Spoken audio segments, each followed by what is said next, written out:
So yeah, moving on. The other thing I'd like to get into is the infrastructure bill that finally passed. Obviously, it passed separately than the Building Back Better spending bill, but it has been called bipartisan, and in a literal sense, it is because 13 Republicans signed on to it. Well, we'll get into the other side of that later. So, after a lot of talks about what infrastructure is and large debates over it, I will note off the bat that this bill is mainly hard infrastructure, meaning roads, bridges, electrical grid, tangible physical infrastructure. It's not some of the human infrastructure, which was this vague term that a lot of the progressives and even some of the moderates were talking about. But basically, yeah, this infrastructure bill, based on all the numbers I've seen, looks about half of what they originally wanted. But there are things in here that could be good. Anyways, so let's just kind of go through it here. So it passed last week, right before the weekend. Nice weekend surprise. But some of the components are funding for roads and bridges. I'm just going to skim through some of this. It's just kind of an overview in CNN. But the bill calls for investing $110 billion for roads, bridges, and infrastructure projects. It should be noted that this is less than the $159 billion that Biden initially wanted. But it's still something. Like I said, it's, a little over half. Also included is $40 billion for bridge repair, replacement. Also, according to the White House, the deal contains $16 billion for major projects that would be too large or complex for traditional funding programs. No idea what that means, I'll be honest. Also in the package, $11 billion for transportation safety, including a program to help states and localities reduce crashes and fatalities, especially for cyclists and pedestrians. That's good because a lot of traffic crashes actually have gone up. Our roads are in shitty shape. I used to live in LA. I've seen that firsthand. So that's good. Also, it contains $1 billion to reconnect communities, mainly black communities, after the highway system, the interstate system, basically displaced and divided communities. So far, so good. Sounds good to me. Also in the bill is money for transit, $39 billion to modernize public transit. And that's really big to me. I'm a huge fan of public transit. I don't know how easy it's going to be in certain places, but after living in Europe, I just think public transportation transforms just every aspect of city life. The $39 billion was to modernize public transit. It's less than the $80 billion they wanted.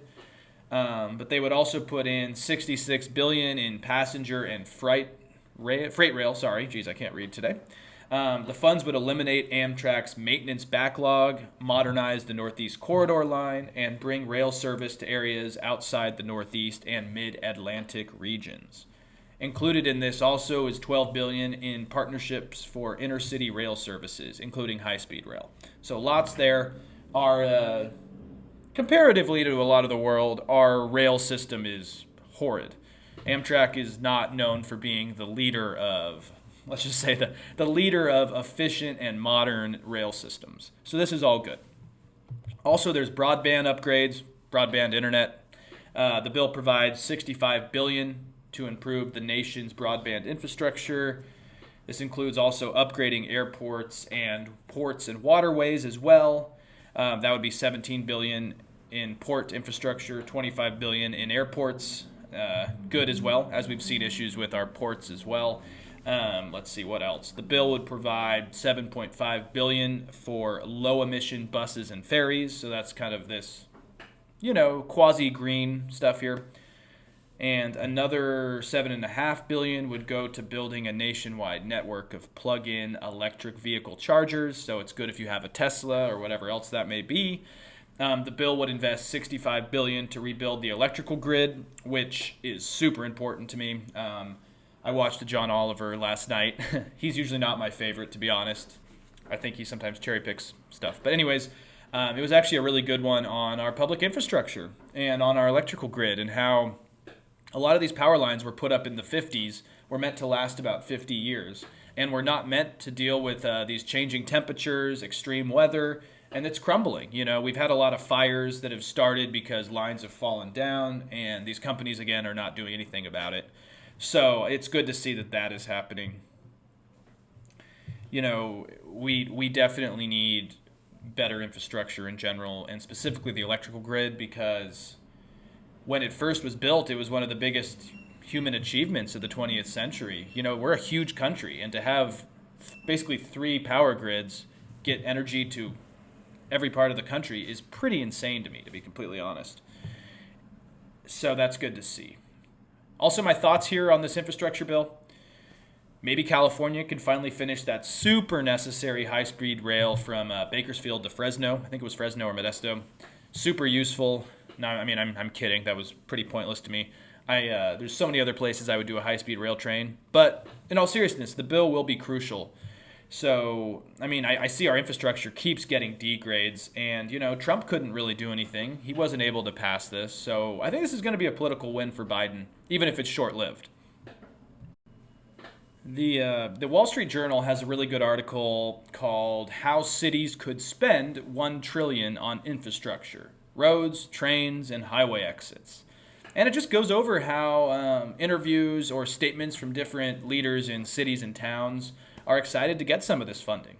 Sounds like there are bipartisan people who think it's well needed. It looks at Colorado. The governor says our population centers are booming, but our infrastructure isn't keeping up. The article talks about how Colorado can renovate a section of Interstate 70, which was damaged by mudslides and other weather extremes. Denver can widen their interstates.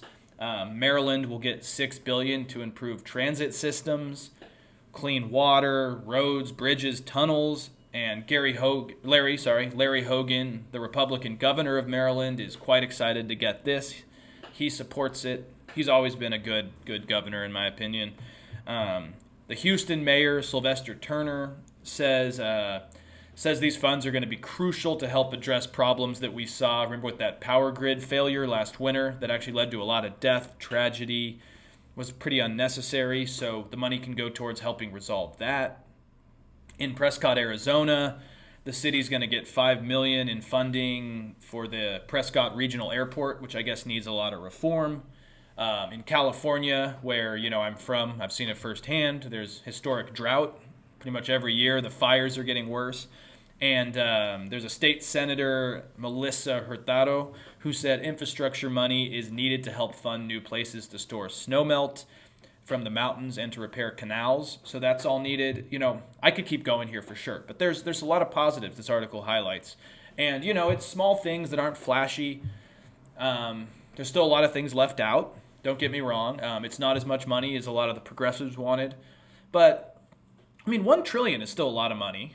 And this is a start, I guess. Now, I bet from what I've said here, you would presume that progressives are happy and all voted and things are going hunky-dory. Wrong. USA Today has an article about how a block of 6 House Democrats voted against this $1.2 trillion package. Unsurprisingly, it's the usual progressive group. The 6 were Jamal Bowman of New York, Cori Bush of Missouri, Alexandria Ocasio-Cortez of New York, Ilhan Omar of Minnesota, Ayanna Pressley, Massachusetts, and Rashida Tlaib of Michigan. They all, in general, I'm summarizing here, they all express concerns about the bill just not being enough. And I don't totally agree in all of this, to be honest. I'm not a fan of some of these aspects, but the thing is, these people constantly make perfection an enemy of the good.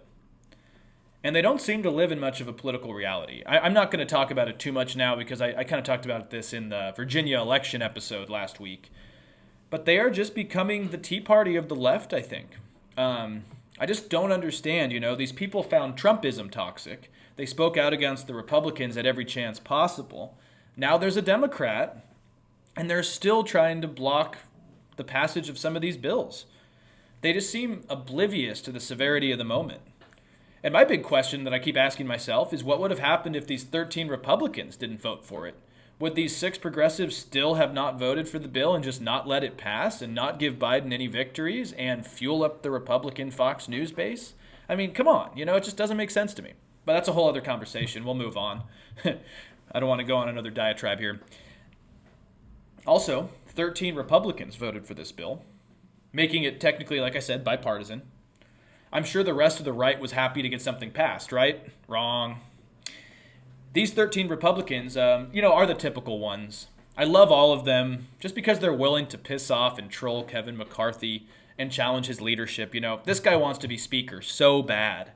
And I love it when there's a few good apples in there that make his life hard. Because that guy is a sycophantic Trump nut who, honestly, it just seems like an idiot to me. But that's, again, a whole other story. But these 13 included, I'm not going to list all of them, Fred Upton of Michigan, Anthony Gonzalez of Ohio, Adam Kinzinger of Illinois, John Katko of New York. Unfortunately, Kinzinger and Gonzalez aren't running again, but it's a good group. These are all people that usually have, voted for impeachment and have been critical of Trump. So they're good for commentators like myself, but they don't fit in their party anymore, so I don't see them actually having much political success.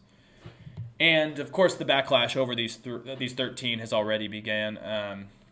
Business Insider has an article called GOP Lawmakers Want to Punish the 13 Republicans. It talks about how Punchbowl News reported that some Republican lawmakers were determined to take action against the 13. To me, this sounds... I'm sorry, I'll go back. Several of these 13 are ranking members or senior Republicans on committees or subcommittees. So it could be tough. They would have to do a vote, I'm pretty sure. So this sounds a lot like what happened when Liz Cheney went too much against Trump for McCarthy and they voted her out of her leadership position. That's probably what's going to happen here. They pretty much, it's kind of like a game of whack-a-mole. Someone speaks out, they make sure and tame you down, So I can see that happening. Of course, my favorite congresswoman, Marjorie Taylor Greene, tweeted, "Here are the Republicans that just voted to help Biden screw America." She branded them traitors, shared pictures and phone numbers of them. I believe this was on the lovely Steve Bannon's American War Room or whatever it's called. I kind of want to watch it, to be honest, just to see what that guy's up to. But the Marjorie Taylor Greene stuff is disgusting. The rhetoric is just atrocious. It's kind of hateful and violent and I hate doxing people. You really can't dox people. It doesn't look like she put out any of their addresses, but it's still just calling for someone to do something violent.